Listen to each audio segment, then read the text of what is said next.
Hello. How do you like this camera angle? It's pretty groovy, huh? Yeah, come wash dishes with me today. I have something to talk about. I have autism. Back in the day, it was just called crazy and annoying. But somewhere in my 30s, they started telling people about this weird little state of mind that some people have. And the way I am was described as Asperger's. They have since changed it to autism spectrum disorder, recognizing that there's no clear lines between this kind of autistic and that kind of autistic. And even though we're all kind of the same, we're all radically different. You know, like neurotypicals. If you ever see somebody use the term NT, what they mean is a neurotypical, which is to say someone who has not found it necessary to go and get diagnosed for something that's bothering them to the degree that they can't enjoy being alive. That's a neurotypical. If you're feeling angry towards such people for the bigotry they will often display, you call them normies. That is a loud bird. Let me move the bird. So I moved the birds to the living room. Now, when I get together with someone to talk, I tend to dominate the conversation. I jump in and go on at length about things, genuinely thoughtlessly, actually mindlessly. I get fueled up by the idea, by the words, by the concept, by something. And I've seen it in others. A memory will do it too. Well, with me, memory is less powerful. A lot of my but I don't know, because I can't see myself when I'm talking to someone. I can't exactly explain why. I don't really know what it means to be able to. It's a type of blindness. It's like asking somebody what it's like not to be able to see.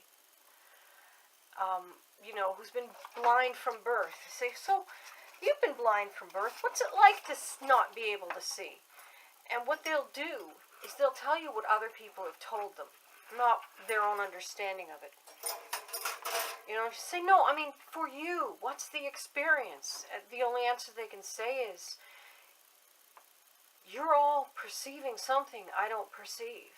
For me, the world suddenly gets nuts at me for no reason I can understand. People get angry. They just start getting mean or angry or rude or gently and kindly being unkind, telling me what's wrong with me, and I don't perceive it.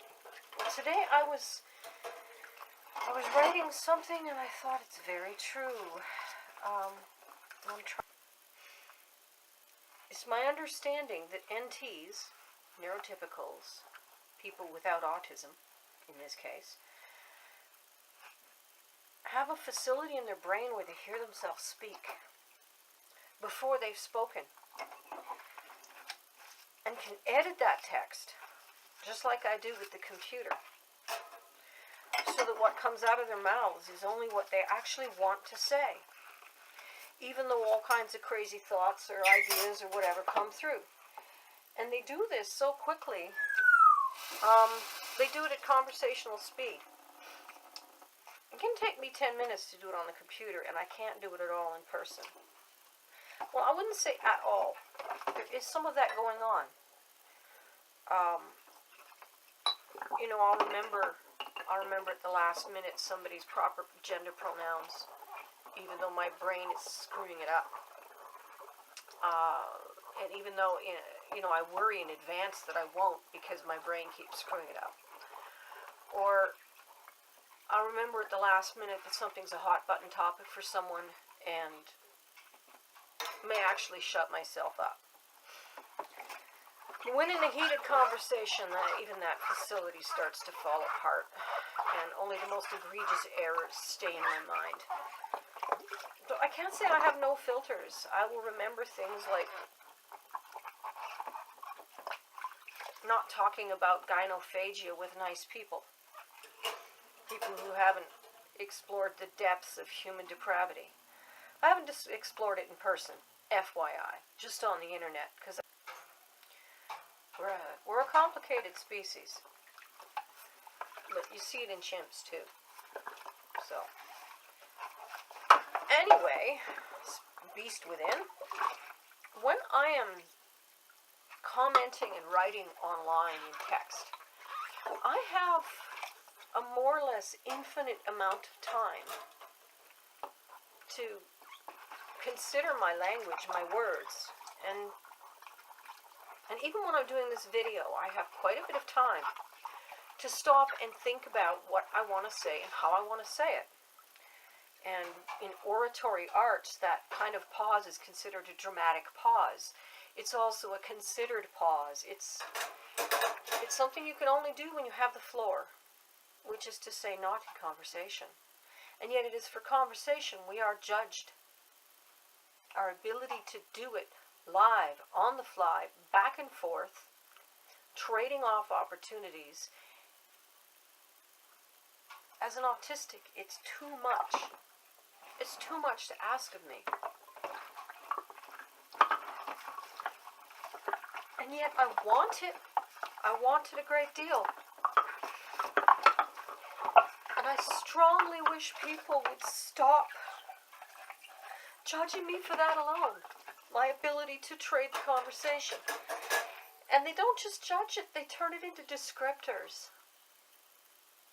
They tell me such terrible things about myself that are genuinely not true, but that they've picked up and perceived from the way they think I'm choosing to present myself.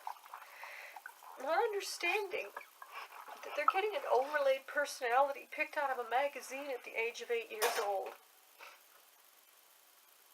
Yes, my primary personality was chosen from a magazine. They were describing the different kinds of people on the basis of who is most likely to achieve success in life.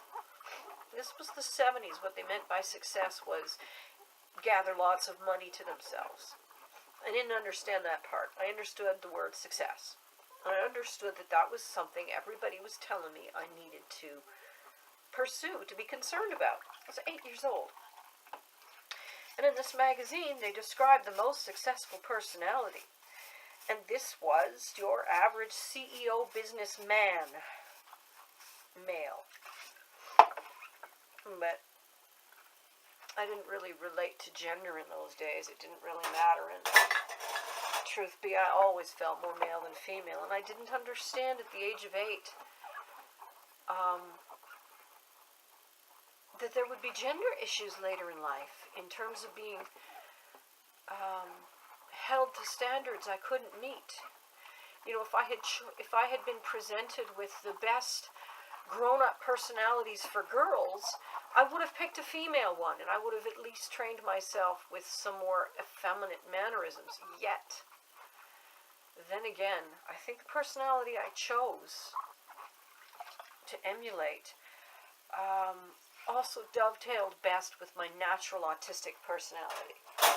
When you meet autistics who have not tried to do personality modifications on themselves, they speak in statements about concise things about which they know a lot. And because so much of the intellect that would be devoted to this social function we lack, they are very smart about some subjects, or quite smart about a lot of subjects. So they will stand and deliver a lecture, like I'm doing right now. And that's conversation for us. And I've been trying for years to learn how to hand the conversation over to the other person. And you know, even when I do, I snatch it right back again. It's a frustrating thing to see in myself and not be able to see it in person. I can see it on videos, and I can see it in my memory. Sometimes. My memory less so. But from watching the kitchen chats with a very, very dear friend of mine, Tom, I have come to understand that I'm doing this to Tom. And Tom is just one of those wonderfully patient people that doesn't stick his ego on the line. And is therefore able to take different joys in the conversation than that of talking. And that's not how I want to be. I'm still studying on it. It's a great challenge. See, if I was to slow down enough, and it would be slower than I'm doing even in this video, if I slowed down enough to think while chatting, the long pauses would be really awkward and uncomfortable. And I was taught at a really young age that radio silence has got to be the worst part of a bad conversation. That it's better to just blather on entertainingly, if that's the best you can do. And there have been many times when my ability to blather on entertainingly has been valuable. A mailman just walked by. No mail today. I don't like mail anymore. It used to contain cards with money, but now it just contains bills. So one of the things I try to ask of people, and they can't really do it, but sometimes I've seen it done, but for the most part, the only people willing to do it are the ones that are getting angry enough to actually abuse it. And there's a fine line between using and abusing of anything, and that includes permission to tell somebody to shut up. But that's what I try to ask of people. I've yet to find the right phrase combination that will trigger me and not them, because telling someone to shut up is unbearably rude. And that's frustrating. But it's actually it's actually bearably kind. It's not rude. If you're dealing with an autistic, there's nothing rude about it, except how you say it. If you wait until you're angry and hurtful, you're not going to say it right. So, when you perceive that you're dealing with someone who keeps seizing the conversation, find a gentle way to ask them to try harder, and then find a gentle way to remind them frequently in the conversation that they're doing it. But keep a healthy mind to the fact that the more you do it, the more likely they are to perceive that you're actually abusing that you're actually just shutting them down. It's a fine line. But here's the thing. You NTs are really good at those fine lines. You've got those fine lines down so well, it blows my mind. It's almost like I'm functionally blind and you're clear-sighted when it comes to social cues and language. I can function, but it's like the person who's walking through town with a white cane, and you can see that he can navigate the streets with his vision, and he brings his cell phone up close to his eyes, and he can read the screen. So you're like, well, you're blind, but are you blind? But everybody would agree they're blind enough to qualify as blind. It's just kind of like this, blindness doesn't mean nothing. Blindness means not quite enough to function in a normal fashion, or the way the way most other people do. That would be the right phrasing. See, and that's something that I would have edited cleanly. If it was in text, I would have taken it to that final phrase, the one I really want to say. Because I reference the outcast against the norm all the time. But I don't want to say that the norm is the norm. All it really is that average. If you were to look at it mathematically, you would soon discover that the average is not the majority. The average is a minority. Depending on where you draw the line of saying this is no longer average and this is, they can be up to 49%, perhaps, if you draw your outlier borders very far out. But then the amount of variation in that category would defy narrow-mindedness. I really think that the average functions as less than 30% of the total whole in general. And so, as financially with the 1%, so socially we're being ruled by the 20%. This narrow range of people who think of themselves as status quo or as normal or as the fittest or as the best. Pardon me. Who think that conformity to the way that they behave, that they are conforming with their fellows, that they are the norm, the majority. This group is actually a minority. And that counts for people who are autistic too. You can find a narrow minority of autistics who fit the pattern that was drawn out for us by the psychiatrists. But most of us, we just have commonalities. We're completely unique people. Perhaps it's a kind of, I've always believed that everybody is capable of equal levels of creativity and originality, but that they're taught to restrain themselves. They have their creativity, pardon me, they have their creativity damped and or killed by the conform or be cast out culture in which we have so long lived. And, don't forget, in medieval times, I would have been burned at the stake. As a mercy, they might have killed me first. But there were places where they really enjoyed the sound of a woman screaming in pain to her death. It was a strange time. As I said, people can be very depraved. So the conform or be cast out culture is something that hits most of us. Those of us who cannot fake it, we are the most brutally abused. But the abuse of us warns the rest of you to tighten the reins a little further, and you're all losing out, because you're losing out on creativity, you're losing out on finding self. You're losing out on being yourself. You're losing out on knowing who you are and what really ticks your boxes. And I hear it often in the voices of people who are conforming because they need to make an income. They're conforming because they're surrounded by narrow-minded people that expect a certain conformation, like you can't dye your hair weird colors.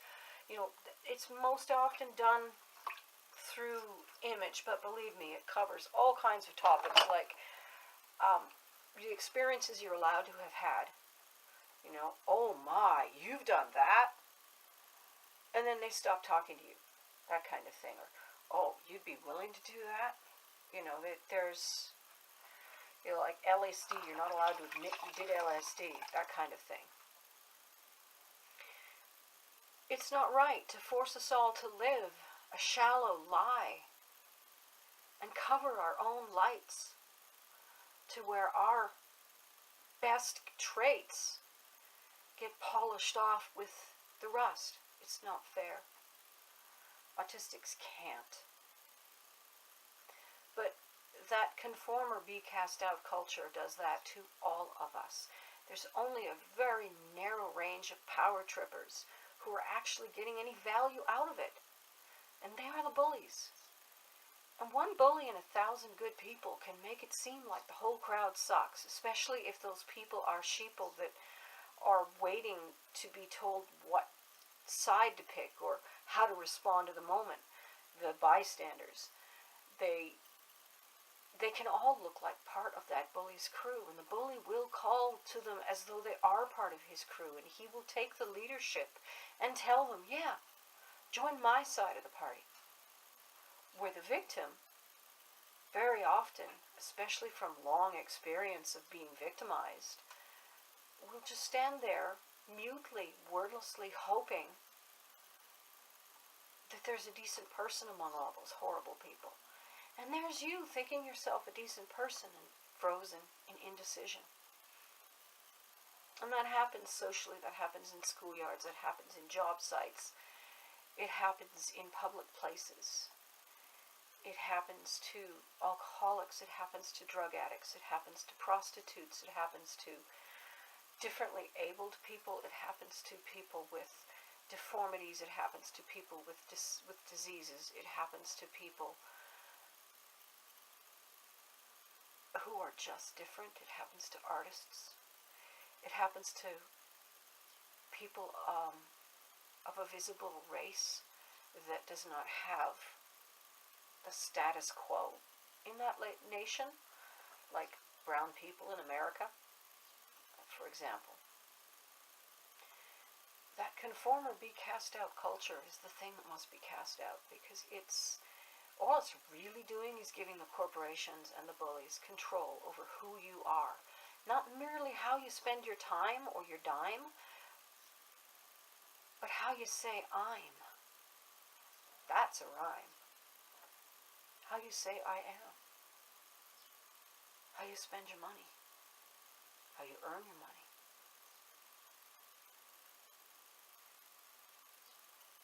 What your rights are, what your rights aren't.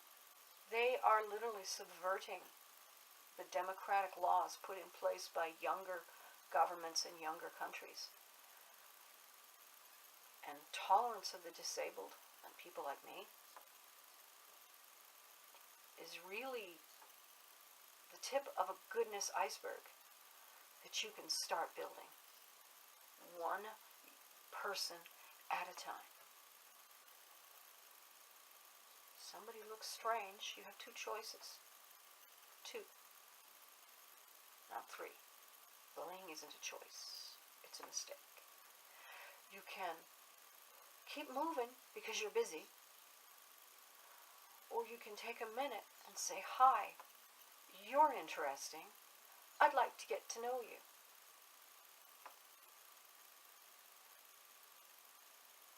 Then, of course, they have the choice to say no thank you, because, they may not want to get to know you, or they might be busy, or they might have more friends than they know what to do with.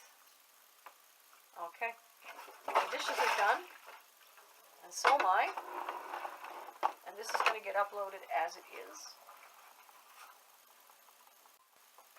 Oh yeah, I have to treat myself to remember to say thank you for watching, because I really do pay attention to the views now. I pay attention to the views, the likes, the subscribes, and the comments. And if you comment, I answer back. And all of these things, if you do these things, improve my chances of eventually being able to use this to help support me, so that I have more choices in my life as a human being, in spite of being pretty much unemployable. I would go get a job, but I wouldn't hold it. I've learned that. It's really heartbreaking, and I'm triggered just by the idea of it. Okay, bye-bye. Thank you.